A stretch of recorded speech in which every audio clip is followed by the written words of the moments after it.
Sharp Aquos V6. HP ini di tahun 2024 sangat menarik karena harganya udah jatuh. Ini bisa jadi HP entry level paling bagus, underrated di tahun 2024. Di harga 1,3 juta aja kalian dapat kamera 50 megapiksel, layar yang udah 90 Hz, desainnya oke, udah 5G, udah ada NFC juga, ada headphone jack, dan yang paling penting, dia itu sudah pakai chipset yang lumayan powerful di harganya, MediaTek Dimensity 700. Gimana performance-nya?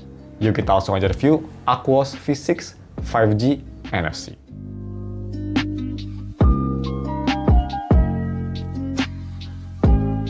Halo guys, nama gue Sam dari StepTech, dan mari kita langsung aja review si Sharp Aquos V6 5G NFC. Seperti biasa, yang pertama kalau misalnya kalian mau beli HP ini, gue udah taruh linknya di deskripsi. Dan yang pertama, mari kita langsung aja bahas untuk harga dan speknya tersendiri. Harganya ini lumayan oke banget, 1,3 juta seperti yang di awal video. Ini tuh RAM-nya 4GB yang nanti kita bakal lihat agak sedikit menyayangkan, hanya 4GB. Tapi dia punya internal storage yang lumayan besar di 128GB dan dia tuh support dual SIM hybrid. Yap, ada micro SD juga. Mantap. Untuk packaging sendiri juga menurut gue di harga 1,3 juta ini yang paling komplit dibanding kompetitor lainnya. Kalian dapat box HP yang isinya tuh lumayan komplit, dia itu ada charger, kabel, dan even ada headphone. Yap, ada earphone juga, earphone yang mirip-mirip AirPods gitu. Dan juga kalian dapat bonus, biasa selalu dikasih sih, bonus tempered glass dan phone case dari Sharp-nya langsung. Jadi kalian udah set to go, udah semuanya dikasih, nggak usah beli-beli tambahan lagi. Very nice. Next, kita langsung aja bahas untuk quick spec-nya. Quick spec-nya, di sini gue bakal taruh speknya di kanan B-roll itu, dia itu pakai chipset MediaTek Dimensity 700, layar 720p 90Hz IPS display, udah ada NFC, dan ini lumayan surprise bisa kita lihat tuh. USB Type-C 3.0, ada fingerprint juga yang pasti, dan juga punya baterai sebesar 5000 mAh baterai, yang sayangnya fast chargingnya hanya 15 menit, tapi untuk HP murah sih gue nggak bisa komplain. Next, desain dan displaynya. Pertama kita ngomongin desain. Untuk desain dia itu build-nya full terbuat dari plastik. Normal. Tapi yang gue suka memang ini tuh desain belakangnya lumayan unik. Pertama, warna ungu, kesukaan gue, dan dia tuh desainnya kayak apa ya? Kayak hujan deras gitu ya desainnya. Lumayan keren sih, gue lumayan suka. Dipegang juga dia itu kayak ada teksturnya dan sangat grippy. Terus gue rasanya HP-nya kerasa solid. Jadi kerasa kayak weight distribusinya tuh pas. Untuk desain depan, ini drop biasa, tapi untuk HP murah ini desain depannya cukup oke. Bezelnya nggak tebal-tebal banget, walau bezel dagu memang lumayan tebal, tapi overall sih desain depan untuk harganya cukup oke. Masih drop, but it's okay. Dan untuk visibilitas di bawah sinar matahari, HP ini memang IPS LCD dan layarnya nggak bisa terang banget, tuh bisa kita lihat ya. Di sinar matahari terik, ini layar pretty much gelap dan agak susah dilihat. Ya wajar lah di HP harga segini. Untuk display quality-nya gimana? Pertama untuk viewing angle, HP ini viewing angle-nya bisa kita lihat nih. Seperti HP murah lah ya. Untuk ingat aja ini dulu HP 3,5 juta. Gue ngerti kenapa si Sharp tuh nurunin HP ini sampai 1,3 jutaan. Viewing angle memang bukan yang terbaik.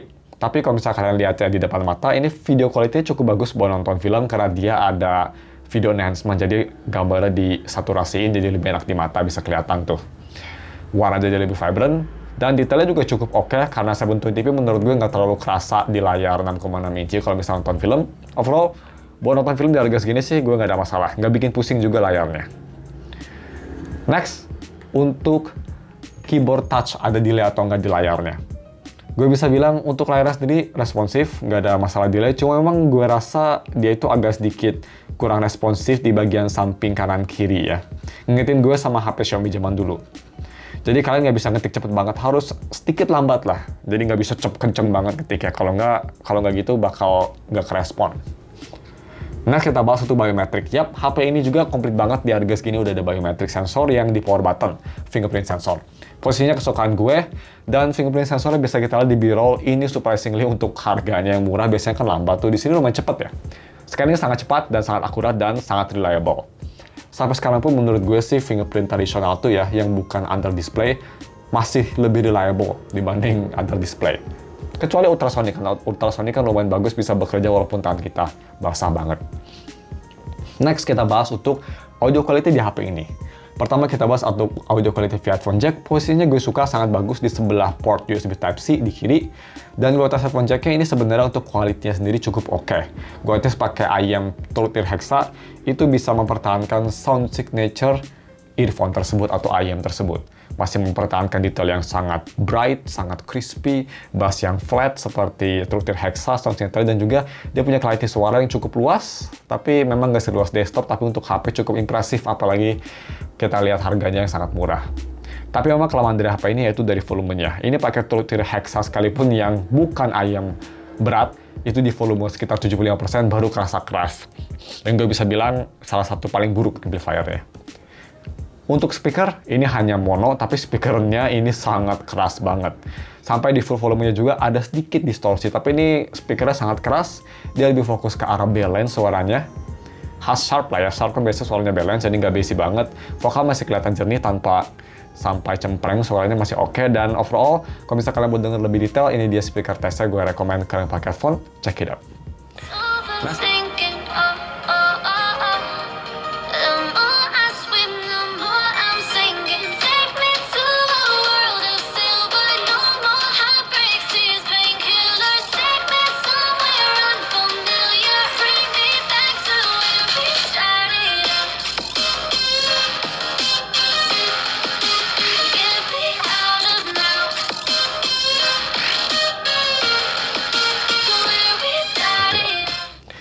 Next kita bahas untuk menurut gue fitur flagship dari HP ini, yaitu dari kameranya. Terutama untuk foto di siang hari. Ini kameranya menurut gue di harganya bagus banget fotonya. Dia tuh sebenarnya triple kamera untuk kamera belakang, tapi gue bisa bilang ini lebih ke single kamera. Karena kamera keduanya tuh hanya 2 megapiksel depth dan makro, sedangkan kameranya ini kamera utamanya tuh yang penting, dia itu 50 megapiksel. Udah ada electronic image stabilization, dan kamera depannya dia itu di 8 megapiksel. Tapi sayang untuk kamera belakang dia hanya nge-record di resolusi Full HD aja, 30 fps, yang gue bisa bilang kualitasnya juga nggak bagus. Tapi ya, untuk harganya wajar. Anyway, ini kualitas fotonya menurut gue sangat baik. Jadi dia tuh pakai lensa 50 megapiksel, yang artinya walaupun dia nggak ada telefoto, tapi kalian bisa pakai HP ini sebagai telefoto tanpa nge-sacrifice atau menghancurkan kualitas fotonya. Bisa kita lihat, itu gue foto gedung ya. Di zoom 2 kali, masih sharp, dan even dia itu maksimal zoomnya sampai 4 kali pakai main kameranya, masih lumayan sharp juga. Ini kita ada foto satu lagi, nih bisa lihat itu logo masjid ya.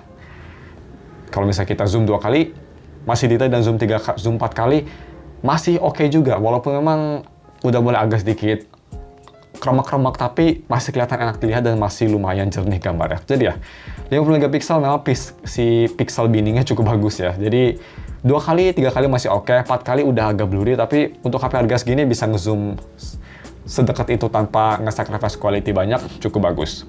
Untuk main kamera sendiri di 1 kali, kalau misalnya mau dibandingin sama HP lain, ini bisa bersaing, bisa kita lihat dibandingin sama HP lain yang harganya sama, 2 kali atau even flagship sekalipun, masih oke lah ya. Terutama yang gue salut ini dari warnanya, gue suka banget, warnanya sangat vibrant, enak dilihat, walaupun nggak akurat tapi enak dilihat, detailnya juga sharp, jadi nggak over sharpen, sharpnya pas, dan punya dynamic range yang surprisingly cukup oke, walaupun di sinar matahari terang. So overall, kamera solid. Cuma memang untuk malam hari ini biasa aja. Dia ada dedicated night mode, tapi menurut gue kualitasnya nothing special. Terutama bisa kita lihat itu noise-nya lumayan banyak ya untuk HP zaman sekarang. Tapi at least dia gambar masih cukup oke, cukup natural, dan masih usable lah malam harinya. Gue nggak bisa komplain banyak, karena HP zaman sekarang pun yang HP entry levelnya malam harinya kan nggak sebagus HP-HP yang harga 2 kali lipat, jadi masih acceptable. Untuk selfie gimana? Cukup oke. Gambar cukup sharp, lumayan bagus, cuma memang kalau misal foto di belakang sinar matahari terang atau backlight yang terang banget, masih bisa fokus ke subjek, tapi memang udah agak nyampur ya muka gue sama matahari. Tapi overall cukup solid. Dan untuk video recording, ini video recordingnya bisa record di video 1080p 30 fps seperti gue bilang, dan bisa kita lihat tuh kualitasnya sendiri sih. Kalau misalnya itu gue video di Jatinangor ya, di mobil, memang dia tuh biasa aja ya, 1080p-nya agak remek-remek. Dan untuk lebih detailnya sih kalian bakal lihat ini gue foto jalan seperti biasa di sekitar rumah, dan kalian bisa dengar suara mic-nya memang dia itu agak kurang bagus ya. Dia mencoba nge-noise suppress sekitaran, jadi suara gue itu jadi agak aneh. Anyway, ini dia speaker testnya. Seperti biasa, gue rekomen kalian pakai headphone kalau misalnya ingin lebih dengerin lebih detail suara mic dari video ini. Check it out. Oke guys, so ini dia video gue ini pakai resolusi 1080p 30 paling gede, dan yang kalian pertama denger yang aneh mic-nya ya. Mic-nya isolation-nya bikin suara gue agak aneh. Untuk stabilisasi dia ada, bisa kelihatan nih gue jalan, dia lumayan oke, stabilnya di harganya. Cuma emang sih bayangin dulu ini HP harga 3 jutaan kayak gini kualitasnya. Tapi untuk harga 1 jutaan sih cukup oke ya. Kita fokusin ke sini, masih bisa detail dan overall sih oke. Yap, kita langsung aja switch ke gaming performance ya guys, yang surprisingly lumayan solid. Oke, moving on ke gaming performance. Ini juga menurut gue salah satu selling point dari HP ini. Dia pakai chipset yang lumayan oke ya di harganya, MediaTek Dimensity 700. Yap, that's a banger chipset. Even dibanding sama HP sekarang sekalipun kayak HP badut, misal Realme Note berapa tuh? Note 50 ya? Yang harganya 1 juta pas. Memang, tapi itu varian storage-nya kecil kan. Kalau mau dibandingin sama yang HP ini, memang dia itu apples to apples-nya harganya sama persis. Dibanding sama Realme Note 50 yang pakai G35, itu chipset burik. Ini yang pastinya jauh lebih powerful. Bisa kita lihat, gue coba main game Punishing Raven, itu game yang bisa dibilang mid-range lah. Nggak seberat Honkai Star Rail atau Genshin, tapi cukup berat. Menurut gue ya mirip-mirip Honkai Impact 3. Bisa kita lihat itu gue main di high setting dengan FPS 60, surprisingly gameplaynya cukup bagus. Walaupun memang di awal tuh ada tulisan si Punishing Raven-nya ngasih tahu ini RAM-nya kurang banyak, jadi bakal ada stuttering, tapi ternyata gameplay cukup oke loh. Bisa kita lihat tuh, stutter ada tapi sangat minimum, dan gue pakai karakter yang riuh atau banyak sekalipun, itu banyak efek sekalipun, si Crimson Wave Alpha masih sangat smooth ya. Pas gue ulti juga tuh masih smooth banget loh. Jadi untuk main game kembali Punishing Raven di HP ini enak banget, surprisingly. Entry level bisa main PGR sih jarang-jarang ya. Dulu gue nge-review kayak Redmi 13C, 12C aja nggak bisa loh main 13C, sorry. Nggak bisa main Raven tanpa pengen mukul tembok. Ini sangat enjoyable. Jadi buat para gamer ini oke banget, dan chipset ini juga ini nggak cepet panas. Jadi kalian gak usah worry tentang panas chipset ini. Lumayan dingin lah, so that's pretty good. Untuk main game rhythm gimana? Oke juga, karena ini HP Sharp, HP Jepang, jadi biasanya tuh HP Jepang nggak pernah ada masalah untuk main game rhythm. Ini juga sama bisa kita lihat, itu gue banyak miss karena HP ini agak panjang, jadi gue agak uncomfortable mainnya. Tapi overall, sangat responsif, nggak ada masalah sama sekali, enak banget main game rhythm juga di HP ini. Cuma memang untuk Bandori, buatnya penasaran, dia nggak support high refresher di HP ini. Next, kita tes untuk UI experience-nya. Nah, ini kelemahan dari HP ini. Pertama untuk OS sendiri, OS dia pakai Sharp UI, tapi ini tuh cenderung stock Android, dia cuma ngerubah dikit, kayak misal dari kontrol senternya sedikit dirubah, dan dia itu app drawer juga sedikit berbeda. Tapi selain itu, ini HP sih nggak beda jauh sama stock Android dan kerasa enteng juga kok. Tapi yang bikin kelemahan besar dari HP ini, dari software supportnya. Tahun sekarang kan sudah di Android 14 ya guys, dan HP ini for some reason masih stuck di Android 12. Yap, masih di Android 12. Itu memang khas HP Sharp ya. Dia itu software update-nya bener-bener lazy boy banget. Kalau Sharp software update-nya lebih rajin lagi sih, dia kayaknya bisa bersaing dengan HP-HP Cina ya. Sayang banget. Sama harganya mungkin, karena Sharp tuh gitu ya. Ngerilis HP mahal, terus gak laku, terus dia langsung jatoin HP-nya.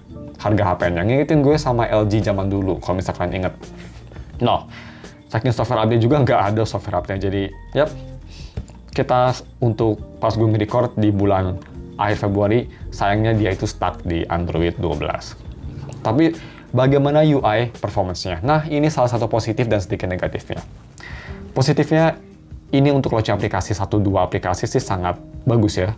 Untuk harganya ini paling cepat menurut gue. Lumayan cepat, lumayan responsif, dan loadingnya juga nggak lama banget. Enak banget.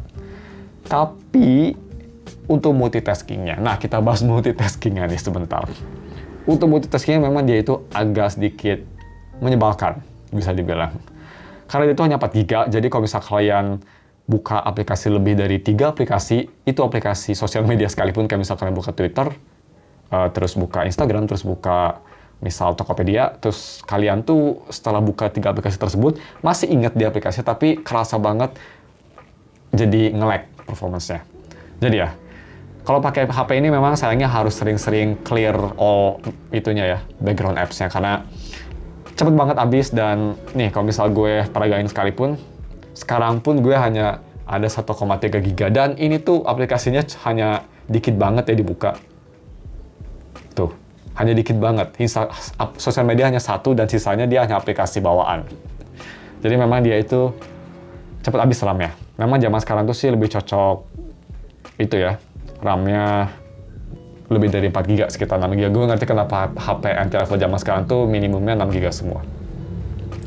Dan untuk NFC, yang pastinya di sini ada dan bekerja tanpa ada masalah. Kalau kita scan, ke blame, posisi daerah kamera, gak ada masalah. Ini juga salah satu positif dari HP ini, ada NFC juga. Dan untuk diagram info, ini kelemahan dari HP ini, tapi sih no big deal. Di diagram infonya sayangnya hanya di Wi-Fi L3.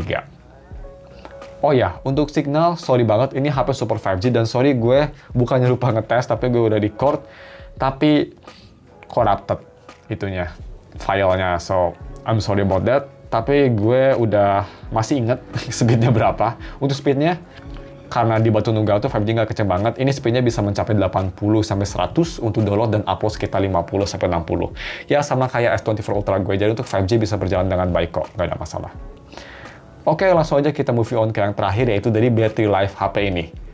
Kelemahan dan kelebihan besar dari HP ini. Kita ngomongin kelemahannya dulu. Charging speednya. Ini walaupun udah pakai USB Type-C, dan itu Type-C 3.0 ya, jadi kalau misal kalian mau transfer file, kerasa cepet. Ini lebih baik daripada HP 6 jutaan HP Cina loh. Lumayan insane. Tapi sayangnya, charging speednya lemot. Hanya 15 watt. Dan ini kerasa lemot banget, terutama kalau misalkan udah jentuh 80%, lama banget ngecasnya. Tapi ya, gue ngecas dari 20% sampai 100% tuh butuh waktu sekitar 2 jam 20 menitan, hampir 2 jam setengah. Ya, untuk tahun 2024 memang lumayan lama. Tapi, sekali lagi gue bilang, ini HP entry level.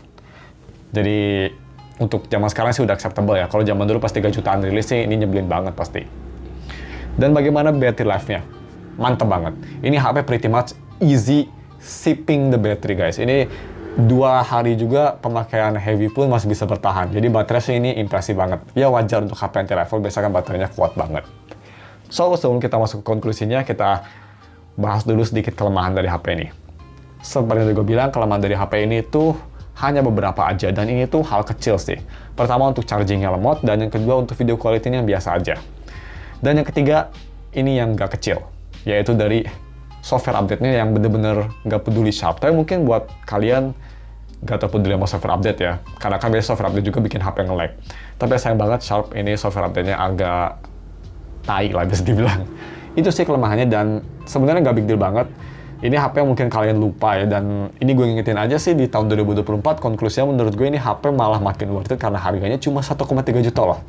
Dari gas segitu kalian dapat kamera yang foto quality-nya sangat remarkable, ada headphone jack yang kualitasnya bagus, speaker yang kualitasnya oke, udah 90 Hz, udah 5G, ada NFC, paket pembeliannya tuh komplit banget, terus dia juga udah pakai chipset yang gue bisa bilang lumayan powerful di harganya, MediaTek Dimensity 700. Jadi ya, seperti biasa kalau misal kalian mau beli HP ini atau misal kalian mau wallpaper Sam, gue taruh linknya semua di deskripsi. Thanks for watching, kita ketemu lagi minggu depan untuk video review lainnya. Kalau misal kalian ada saran bisa komen di bawah juga.